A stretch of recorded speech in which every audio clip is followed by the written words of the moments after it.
अस्सलामुअलैकुम। ਇਹ ਉਮਰ ਤੇ ਵਕਤ ਸਦਾ ਨਹੀਂ ਰਹਿੰਦੇ। ਇਹ ਬਿਲਕੁਲ ਹਕੀਕਤ ਹੈ। ਸਾਨੂੰ ਮੰਨਣੀਆਂ ਪੈਣੀਆਂ ਨੇ ਕੋਈ ਚੀਜ਼ਾਂ। ਹੋਏ ਹੋਏ ਉਹ ਦੌਰ ਚਲੇ ਗਏ ਨੇ। ਦਾਦੀ ਦਾਦੇ ਦੀਆਂ ਕਹਾਣੀਆਂ ਸੁਣਨੀਆਂ, ਨਾਨੀ ਨੇ ਗੱਲਾਂ ਸੁਣਾਉਣੀਆਂ। ਉਹ ਪੁੱਤਰ ਜਨਾਬ ਉਸੇ ਤਰ੍ਹਾਂ ਪਰਵਰਿਸ਼ ਉਹਦੀ ਹੋਣੀ। ਉਹਨੂੰ ਪਤਾ ਹੋਣਾ ਮੇਰੀ ਦਾਦੀ, ਇਹ ਨਾਨਾ ਹੈ, ਇਹ ਚਾਚਾ ਹੈ, ਇਹ ਕੀ ਰਿਸ਼ਤਾ ਹੈ ਮੇਰਾ। ਹੁਣ ਦੌਰ ਬਦਲ ਗਿਆ।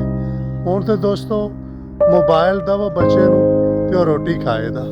ਅਗਰ ਮੋਬਾਈਲ ਨਹੀਂ ਦੇਣਾ ਕਹੇਗਾ ਮੈਂ ਰੋਟੀ ਵੀ ਨਹੀਂ ਖਾਣੀ।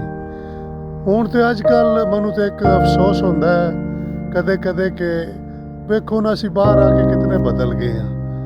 ਜਿਹੜਾ ਇੱਕ ਬੰਦਾ ਪੰਜਾਬੀ ਹੈ ਉਹ ਵੀ ਜਨਾਬ ਆਪਣੇ ਬੇਟੇ ਨੂੰ ਕੀ ਸਿਖਾ ਰਿਹਾ। ਔਰ ਜਿਸ ਵੇਲੇ ਵਿਚਾਰਾ ਜਿਹੜਾ ਬਾਹਰ ਹੁੰਦਾ ਹੈ ਉਹ ਪਾਕਿਸਤਾਨ ਜਾਂਦਾ, ਉਸ 'ਤੇ ਜਾ ਕੇ ਨਾਨੀ ਬੁਲਾਉਂਦੀ ਹੁੰਦੀ ਵੀ ਮੇਰਾ ਪੁੱਤਰ ਇੱਧਰ ਆ, ਅਤੇ ਉਹ ਕਹਿੰਦਾ ਮਾਮਾ ਆਈ ਡੋਂਟ ਅੰਡਰਸਟੈਂਡ ਵਾਟ ਹੀ ਸੇ। ਉਹ ਫਿਰ ਅਫਸੋਸ ਲੱਗਦਾ। ਮੈਂ ਖੁਦ ਮੇਰੇ ਸਾਹਮਣੇ ਦੇ ਵਾਕਿਆਤ ਨੇ ਸਾਡੇ ਆਪਣੇ ਲੱਗਦੇ ਲਾਣਿਆਂ 'ਚੋਂ ਜਨਾਬ ਮੇਰੀ ਉਹਨਾਂ ਦੇ ਕੋਈ ਨਹੀਂ ਉਹ ਬੁਲਾਉਂਦੇ ਰਹੇ ਨੇ, ਅਤੇ ਉਹ ਆਪਣੀ ਦੁਨੀਆ 'ਚੋਂ ਮੈਂ ਕਿਹਾ ਯਾਰ ਇਹਨਾਂ ਨੂੰ ਕਮ ਅਜ਼ ਕਮ ਪੰਜਾਬੀ ਸਿਖਾ ਦਿਓ। ਕਮ ਅਜ਼ ਕਮ ਅਸੀਂ ਜਿਹੜਾ ਪਿੰਡਾਂ ਦੇ ਇਲਾਕੇ ਨੇ ਸਾਡੇ ਗੁਜਰਾਤ ਡਿੰਗਾ ਸ਼ਹਿਰ ਖਾਰੀਆਂ, ਇੱਥੇ ਪੰਜਾਬੀ ਬੋਲੀ ਜਾਂਦੀ ਹੈ। ਇੰਨੇ ਮਾਡਰਨ ਬਣਨ ਦੀ ਕਿਹੜੀ ਜ਼ਰੂਰਤ ਹੈ। ਅਤੇ ਬਸ ਕੀ ਕਰੀਏ ਦਿਨ ਬ ਦਿਨ ਜਨਾਬ। ਫਿਰ ਬੱਚਾ ਜਿਸ ਤਰ੍ਹਾਂ ਬੱਚੇ ਦੀ ਤੁਸੀਂ ਪਰਵਰਿਸ਼ ਕਰਨੀ ਹੈ ਨਾ ਬੱਚੇ ਨੂੰ ਉਸੇ ਤਰ੍ਹਾਂ ਹੀ ਹੋਣਾ। ਅਗਰ ਉਹਦੀ ਤੁਸੀਂ ਪਰਵਰਿਸ਼ ਕਰਦੇ ਹੋ ਇੰਗਲਿਸ਼ 'ਚ ਉਹਨੇ ਇੰਗਲਿਸ਼। ਮੈਨੂੰ ਇਹ ਵੀ ਬੜੀ ਅੱਛੀ ਤਰ੍ਹਾਂ ਯਾਦ ਹੈ।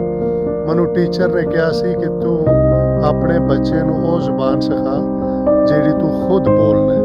ਅਤੇ ਮੈਨੂੰ ਯਕੀਨ ਕਰੋ ਬੜੀ ਖੁਸ਼ੀ ਹੋਈ। ਮੇਰੇ ਬੱਚੇ ਮਾਸ਼ਾਅੱਲਾ ਇੱਥੇ ਸਵੀਡਨ ਵਿੱਚ ਪੈਦਾ ਹੋਏ ਨੇ ਔਰ ਮੈਂ ਉਹਨਾਂ ਨੂੰ ਪੰਜਾਬੀ ਸਿਖਾ ਰਿਹਾ। ਉਰਦੂ ਉਹਨਾਂ ਨੂੰ ਬਾਅਦ ਵਿੱਚ ਆ ਜਾਏਗੀ। ਉਹਨਾਂ ਨੂੰ ਜਨਾਬ ਮੇਰੀ ਦੂਸਰੀ ਜ਼ੁਬਾਨ ਇੰਗਲਿਸ਼ ਵੀ ਆ ਜਾਏਗੀ, ਸਵੀਡਿਸ਼ ਵੀ ਆ ਜਾਏਗੀ। ਬਾਅਦ ਵਿੱਚ ਪੰਜਾਬੀ ਬੜੀ ਮੁਸ਼ਕਿਲ ਹੁੰਦੀ ਹੈ ਆਉਣੀ ਵਾਪਸ। ਲਿਹਾਜ਼ਾ ਕੋਸ਼ਿਸ਼ ਕਰਿਆ ਕਰੋ ਉਹਨਾਂ ਨੂੰ ਆਪਣੇ ਰਿਸ਼ਤੇ ਦੱਸਣ ਦੀ। ਇਹ ਤੇਰਾ ਦਾਦਾ ਹੈ, ਇਹ ਤੇਰੀ ਨਾਨੀ ਹੈ। ਉਹ ਅੱਲਾ ਦੇ ਉਹ ਬੰਦੇ ਹੋ ਕਿਹੜੀਆਂ ਤੁਸੀਂ ਜ਼ਿੰਦਗੀ 'ਚ ਰੰਜਿਸ਼ਾਂ ਲੈ ਕੇ ਬੈਠੇ ਹੋ। ਫਲਾਣੇ ਨਾਲ ਨਹੀਂ ਗੱਲ ਕਰਨੀ ਤੂੰ, ਇਹ ਤੇਰਾ ਇੰਝ ਹੀ, ਇਹਦੇ ਨਾਲ ਸਾਡੀ ਲੜਾਈ ਹੋਈ। ਬੱਚੇ ਦੇ ਜ਼ਿਹਨ ਵਿੱਚ ਤੁਸੀਂ ਐਸੇ ਸਵਾਲ ਜਨਾਬ ਪਾ ਦਿੰਦੇ ਹੋ ਕਿ ਉਹ ਕੱਲ੍ਹ ਨੂੰ ਉਹਦੀ ਤਰਬੀਅਤ ਜਿਹੜੀ ਹੈ ਉਹ ਜਿਸ ਤਰ੍ਹਾਂ ਤੁਸੀਂ ਬੱਚੇ ਨੂੰ ਕਹਿਣਾ ਉਹਨੇ ਉਸੇ ਤਰ੍ਹਾਂ ਹੀ ਹੋਣਾ। ਕੋਸ਼ਿਸ਼ ਕਰਿਆ ਕਰੋ ਆਪਣੇ ਰਿਸ਼ਤੇ ਦੱਸਣ ਦੀ। ਦਾਦੀ ਦਾਦੇ ਕੋਲ ਜਿਸ ਤਰ੍ਹਾਂ ਤੁਸੀਂ ਕਹਾਣੀਆਂ ਸੁਣਦੇ ਹੈ ਉਸੇ ਤਰ੍ਹਾਂ ਉਹਨੂੰ ਸਿਖਾਉਣ ਦੀ ਕੋਸ਼ਿਸ਼ ਕਰੋ। ਔਰ ਮਾਸ਼ਾਅੱਲਾ ਬੱਚੇ ਫੁੱਲ ਹੁੰਦੇ ਨੇ। ਅਤੇ ਉਸੇ ਤਰ੍ਹਾਂ ਹੀ ਜਨਾਬ ਮੇਰੀ ਉਹਨਾਂ ਨੂੰ ਜਿੱਧਰ ਤੁਸੀਂ ਲੈ ਕੇ ਜਾਓਗੇ ਉੱਧਰ ਉਹ ਜਾਣਗੇ। ਰੱਬ ਰਾਖਾ।